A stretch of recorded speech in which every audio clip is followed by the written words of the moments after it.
So hello, should we start? Yes. Okay, so what do you find on the first page of newspaper? Anything good? So there's one news about Waqf board, if you can see. That's on the first page. This news. Oh. Supreme Court stays arbitrary Waqf changes but upholds this particular act. Now for this you need to know what is Waqf board. Is my voice audible? Yes? Okay, now for this particular article you just need to know the background, what's happening, because here Supreme Court is trying to say something. Some kind of amendment was brought in by government earlier. After that this case reached out to Supreme Court. After that something is happening. So you need to know the background. And first thing is, what is this Waqf? So in Muslims you will find this word Waqf they will be using. Waqf represents some kind of charitable work people are doing. So when they say that, let's say I have some land. I have some land with me and I decide that I give this land to the God or to some kind of charitable work for the reason of God. Then that is something I call that I have given it as Waqf.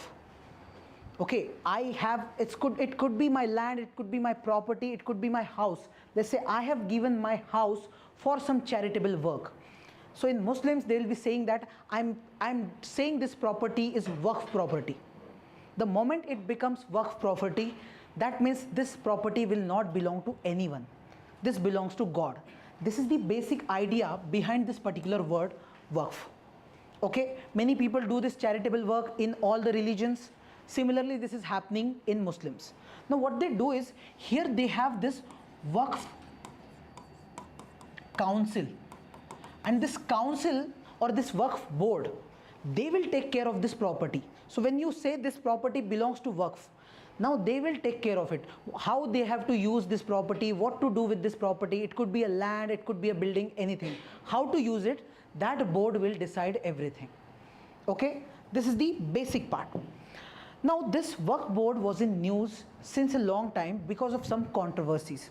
They say that so much property in India is now belonging to Waqf board in India. So they said that in India maximum property is owned by armed forces. Armed forces have their own property, substantial property. Then it is the railways who have got substantial property. After that, third number, it is the Waqf board. This is the third largest landowner in India. So how much property? Around, they were saying that 8.7 lakh properties, 9.4 lakh acre land. Just imagine 9.4 lakh acre. This much of land is owned by the Waqf board in India. Okay. Now because of this, there was so much controversy around it. After this, they also found out that this land was given for some charity. People gave this to the Waqf thinking that this will be used for some good cause, that they will give some education to people, or they'll run something that will be helpful for the poor people or weaker sections. In reality, what was happening in Waqf board, there were many people who were becoming corrupt. So they were using this property, money for their selves rather than using it for the good cause. Observing all these things, government said we are bringing some reform in the system.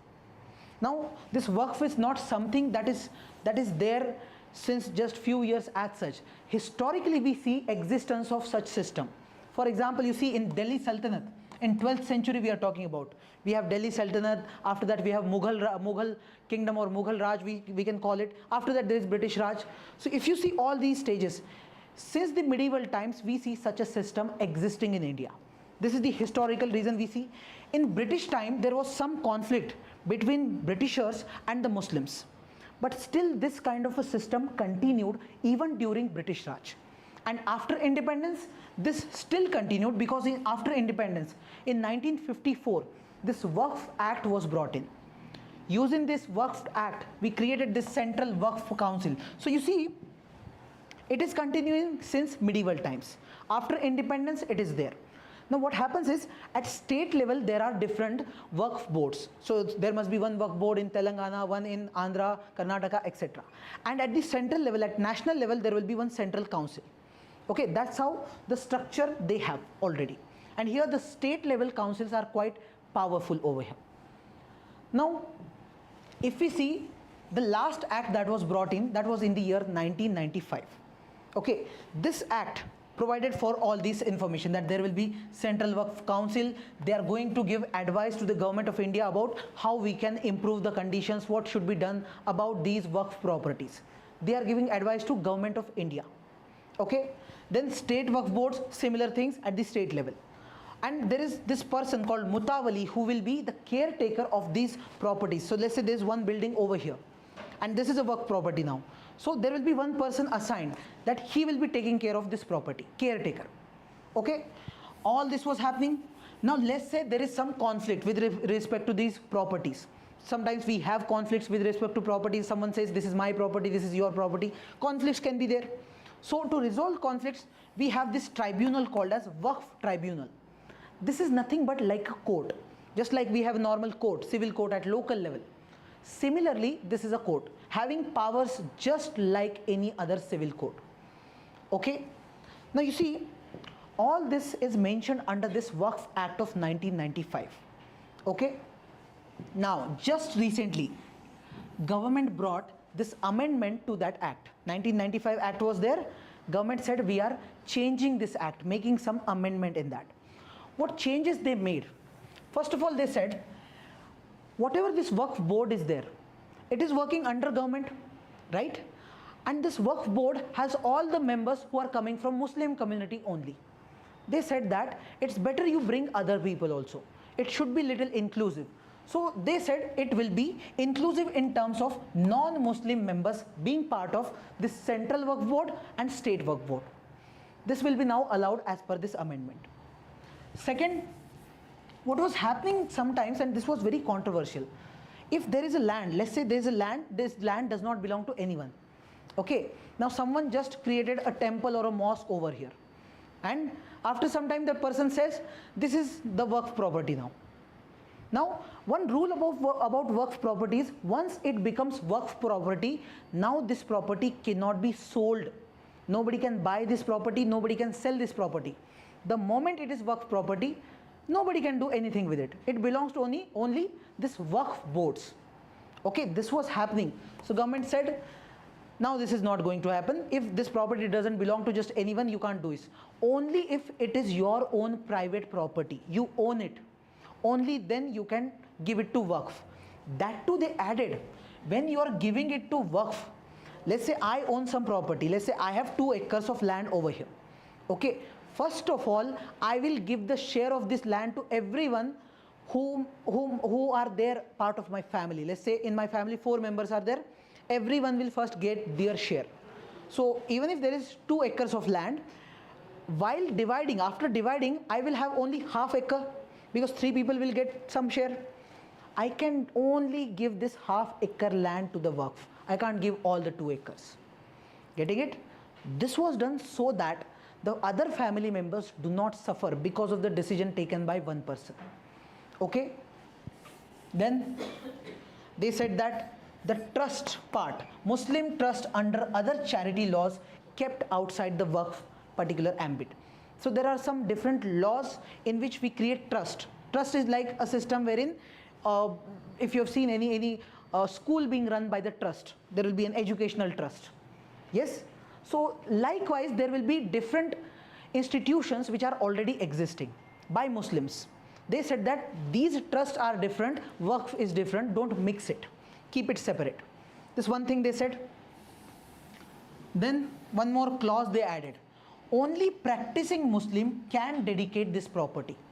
A person who is practicing Muslim for more than 5 years, only he can give his property to the Waqf. Just anyone cannot give it to Waqf. Maybe someone, let's say they just want to capture this land. So they're giving it to Waqf and now they're taking money from them. Some bribe, some corruption is happening. Maybe, who knows? This corruption is possible, right? So they said, no, only a Muslim can do this. Then they said tribal safeguards. If you can take land of any land and then give it to Waqf, that means it will apply to any land throughout India. Now in India we have some areas where tribal population lives. So what we have done, that land comes under Schedule 5 and Schedule 6 of the Constitution, which you will read in polity. Now under Schedule 5, Schedule 6, if some land is there, you can't buy that land. Even if you want to, let's say you go to Manipur, Nagaland, you want to buy some land, maybe they'll not allow you to buy that. Why? Because tribal people are living over there. They're already concerned about outsiders, that you will come here, you will take over all the land, where should we go after that? So the provisions are made to protect tribals. So this applies even for the Waqf, that you cannot take control of the land which belongs to tribals. Okay, Waqf cannot take that land and say this is Waqf property. They can't say that. Okay, then they said if there is a dispute, earlier we had tribunal, yes, now they said we will have senior government officer who will deal with the property disputes. Let's say there could be different disputes. Out of that, if there is property dispute, in that case tribunal will not solve it, government officer will solve it. What government is trying, taking control to itself. Instead of giving control more to the Waqf board, they are taking control with themselves, especially with respect to property. Okay, then they said you can go to high courts also. Earlier this was not allowed, only the tribunal could take action. You can't go to high court, Supreme Court. Now they're saying you can go there also. Then they said use technology and all these things. Now I'm trying to showcase all these provisions, show they're trying to bring in some reforms in order to ensure that we reduce the corruption, we bring more transparency, make the system better with respect to this. That was the idea. Now some provisions of this particular law are good, but some are little arbitrary. Arbitrary means government brought it and there is no reason, or people don't know why government brought such provisions. What's the hidden agenda of government? We don't know. So Supreme Court, some people went to Supreme Court saying this law is not good. So Supreme Court is checking whether this law is good or bad or what to be done with this law. Right now Supreme Court said we will come with final judgment after some days. Right now they have given some interim orders only. So final judgment is yet to come. Maybe we will come to know about this judgment rightly once we have the final judgment. Right now they're just saying that we did not like some provisions of this act. For example, they said this registration process or Waqf status of some land, they have not made anything clear about the process and all. So they're saying we don't like this, whatever government has done in the provision part. They are saying we will come with final judgment, in that we'll tell everything in detail. So we have to wait. Okay, right now if you see this part, they're saying we are not liking few things. This is something they found that unconstitutional. One provision they found, this is unconstitutional. So they have just given brief idea about it. So what we will do, we'll wait for the last judgment. Maybe in next few days or after a month or something, maybe we will get the judgment. We will have 100% clarity about it. One thing you need to understand, Supreme Court has the power to scratch the entire law also. Supreme Court can say 100% all the law is unconstitutional. Till now they haven't said that. It seems they are not in the mood to just scrap entire law, but some provisions of the law they are in the mood to scrap it. Okay, that is clearly visible from this particular article. Make sense? Yes. Then next article, look at this. Courts not to mental health as right. What is mental health? Yes, physical health, mental health. When you are mentally not in a good position, yes, irritated, stressed, depressed, anxiety, all these things are, those are showcasing that you are not having a good mental health as such. Now, this article talks about one particular case. What is this? Sukkadu Saha versus State of Andhra Pradesh. Now here there is this one person, 16-year-old NEET aspirant studying in Visakhapatnam. Because of lot of pressure, lot of stress about the exam, NEET and all these things, this person committed suicide. Okay, after this case became quite controversial. People said that we should have CBI probe. This reached to High Court, Supreme Court. So the case is going on. Now in this particular case, what court is trying to say, that the right to life you have under Article 21. Under Article 21 you have right to life and personal liberty. And this is a broad act. It's not like just right to life means right to life. It includes many other rights. Every time Supreme Court makes a new interpretation of the same article, they say that right to life also means you should have a good environment. That is also part of it. They also said right to health is also part of it. And now they are saying even this right to get mental health, right to have a good mental health, that is also part of Article 21. And Article 21 being part of fundamental rights, it becomes a very strong right as such. Okay, so good thing or a bad thing, if whatever they are saying, what do you think about it? Court is saying having a mental health is your right. You have the right to get a good mental health. If someone is pressurizing, it's a bad thing is what they are saying. It's a good thing, nothing wrong with this. So it's a new interpretation that you have to remember. And this also shows something bad about our educational system, that we are too much pressurizing people in terms of these exams like NEET, JEE or anything. We don't need to put so much pressure on student, but we are doing that. This is visible from these incidents of suicide.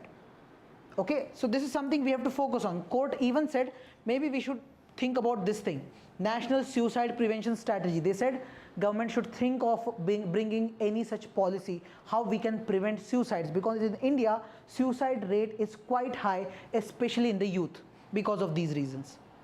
Okay, so maybe in future, after few months, you will see government coming up with some strategy. Okay, last time there was one data given by NCRB that was also showing the same case, that suicide rate is quite common in India, it's very high in India. So this is important case we can say. Okay, just try to remember this incident and just try to remember this part that court said this one line. Rest, it is not that useful, just one line is useful for you. Okay. Then this article, is this important? Tell me first. Important. Rising obesity, children's exposure to ultra processed foods. What is obesity? We all know. So obesity is increasing nowadays. It was not the case earlier. You look at the generations, your parents' generations, your grandparents' generations, people were not so much obese. Right now people are. Obesity has become a normal problem right now with us. You look at America also, there also maximum people are having the same problem. Right? There was a time just few years back, 50 years back, people were not having enough to eat. Yes, we were importing wheat from USA. We did not have enough to eat, and now we have more. That's a problem. We have plenty, that's a problem. And problem becomes more intense because of the kind of food that we are eating. Right now we are eating more processed food. So those packets or whatever you're eating, the wafers and all those things, those are packaged processed food items which we are eating. What's happening is, first of all, the content of carbohydrates and the fat, that is increasing. Our body needs all the nutrients. We need carbohydrates, we need proteins, we need vitamins, we need what we call these minerals. All these things you need, your body needs that. Problem is we're just eating carbohydrates and we're just eating fat. One problem. Second, there is something called trans fat. That has become common. See, you're using normal oil to make something and you're using that, what you call it, dalda or vanaspati ghee. That leads to trans fat, because that kind of fat you don't need. Your body doesn't need that. You are taking that. And maximum products, if you see, they are made using the same. That's a problem. Or palm oil is being used. You're not supposed to eat it. You're still eating, because all these products are made using that. Maximum problem is because of sugar. You're eating sugar too much. Sugar is not about the sugar that I'm talking about, you're putting in tea. That I'm not talking about that sugar. Whatever increases the sugar content in your body, even you're eating rice, that can even increase sugar content, because carbohydrates. When you're eating too much of carbs, that will increase the sugar level in your body. So when you look at all these things, when you look at all these food items, most of them are made up of these 2-3 things only. This maida, sugar, palm oil, this is common. You just check the ingredients, right? Now this article, because they are specifically talking about the age group, that is this 5 to 9, 5 to 19. These two age groups they are talking about. They're saying that 1 in 5 children or adolescents in this age are overweight. And the reason, one of the reasons they are finding out is the kind of aggressive marketing these companies are doing. What they do is they make something and they try to attract this age group children. Right? Something interesting advertisement they will make, the child will be like, I want to eat this, I want to buy this, and that's how they are attracting. And all the items in that particular product, they're harmful for the child in terms of obesity. Okay? So overall, they are becoming the same. And what we are doing is, we are not eating the fresh local diets which we were earlier eating. So if I give you the example, let's say there are some areas where earlier, if you see their parents' generations, grandparents' generations, people used to eat, let's say, jawar or bajra, such items. And now everyone is shifting towards the new items, let's say wheat they are eating. They were not eating wheat earlier, they were eating jawar or bajra. Now they shifted. Yes, now they are shifting to this processed food items. Okay, actually your body is already in tuned for the food you're supposed to eat. You have changed that habit altogether, and you're not even eating those fresh food items, vegetables or fruits, etc., which is needed for your body. You observe yourself, maybe for one complete month you never ate any fruit as such, any vegetable as such. How can you expect good health, right? So these are all the reasons why this problem is coming into picture. Major problem is this marketing part. Companies, just for the sake of profit, they are deliberately doing this thing. Okay, now here government can take some action. It's something we can understand. Maybe government should put some limit, just like they are putting some restriction on cigarettes, alcohol. Similarly, maybe they can put some limit on amount of sugar, amount of palm oil they're using in these products, because this is getting harmful now. Till now we were not so serious. Now it seems that so many people are becoming obese. Obesity can lead to other problems, like you may get heart disease, you may get diabetes. Some other problems will be created because of obesity as a result of it. So somewhere government can take some action is what we can understand. So there are some measures that can be taken. For example, restriction on food advertising. So you should stop their advertisement, or just not allow so much advertisement to be allowed for such items. Then nutrition labeling.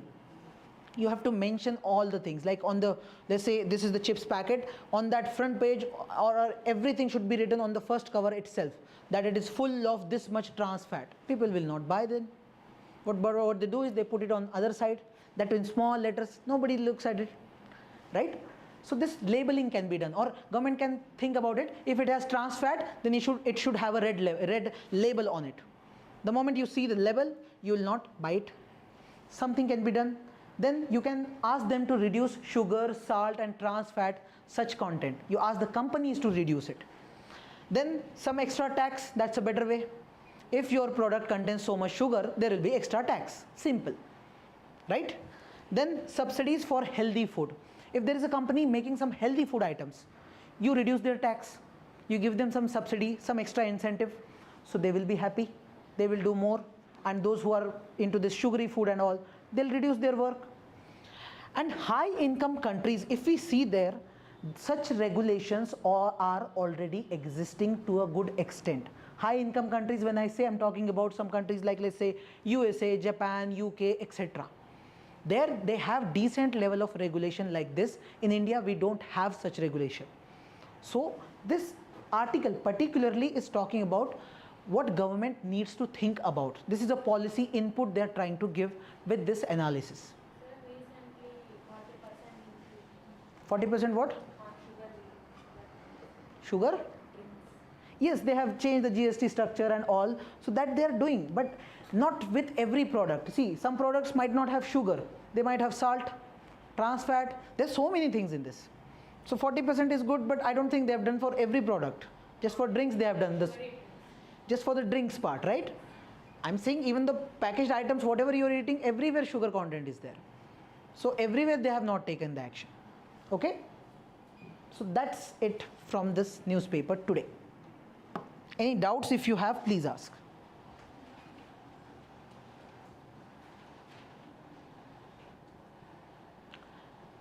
This particular news, you will certainly get some news after some time. I think that would be the right time. Just remember what's happening. At least know what is this Waqf and Waqf board. Just basic idea if you have, that's more than enough for you right now. They'll not ask anything. Direct question on mains, I don't think they'll ask. They have so many good topics to ask. Why would they focus on this part? Yes, but just for the sake of awareness, you should know what's happening. Okay? Any doubt? No? Okay then, thank you so much.